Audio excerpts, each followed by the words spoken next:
জুলাই শুরু হয়েছে, ৩৬ জুলাই এই আন্দোলনের সমাপ্তি ঘটেছে, হাসিনার পতন হয়েছে, তাই না?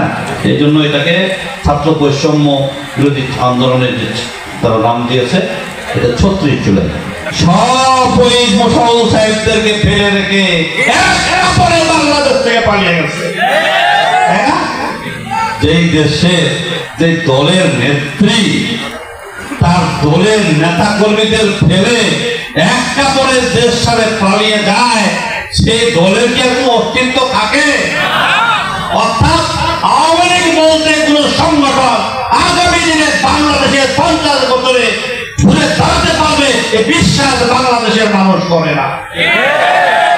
আরেকটা কথা, হাসিনা মারা গেলে তার দাফন বাংলাদেশের মাটিতে হবে কিনা এটাও মানুষ বিশ্বাস করে। হবে? হবে না, আসলেও তাকে কারাগারে করতে হবে। আমরা প্রথম দিকে মনে করেছিলাম যে আমার এই ছাত্র ভাইরা আন্দোলন করে খবর আসতেছিল 100, 150, 200, 250 মারা গেছে।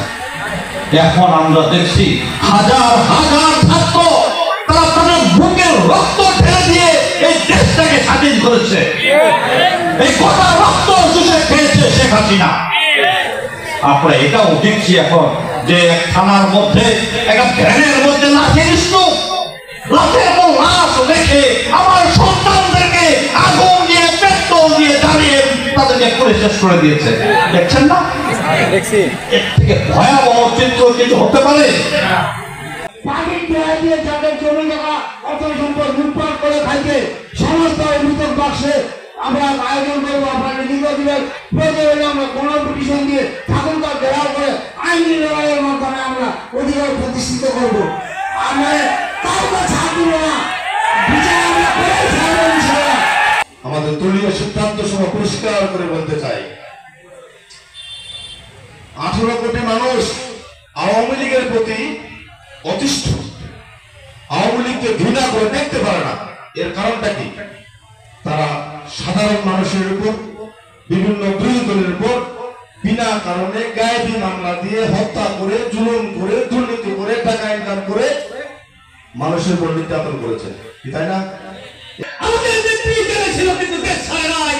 হাসিনা ঘুরে যায় দেশ ছাড়েছে এক কাপড়ে। সর্বোপরি এই এলাকা বিএনপির প্রাণ, একটা সমস্যা নিয়ে আমরা সময় বসছিলাম। আমরা এই স্কুল থেকে আমরা বেঞ্চ চেয়েছিলাম, পাইনি। পরক্ষণে আমরা জিয়াদের বাসা পুরোগুলো কোটি করে চেয়ার নিয়ে সেই সমাধান সম্পন্ন করি, সেই সমাধানটা আমরা এখানে সম্পন্ন করি।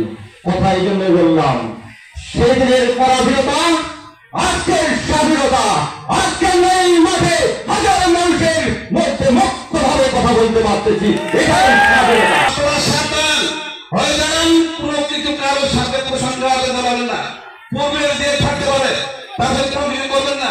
মানুষের সামনে ভোটে আমরা আসি, ক্ষমতা আসবো, তারপরে আমাদের কথা বলার আছে। দেখেন সেখানকার এই যে নির্মম অত্যাচার, আয়না ঘর থেকে শুরু করে এটা সবাই সব খবর দেখতে পারেন, সবাই সবার হাতে তার বলেন।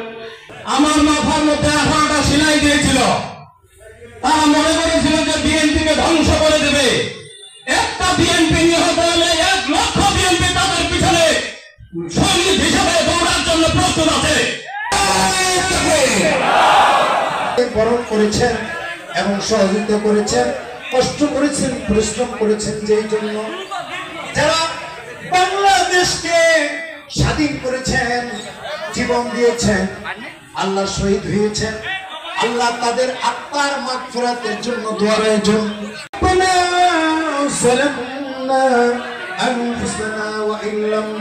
আসসালামু আলাইকুম।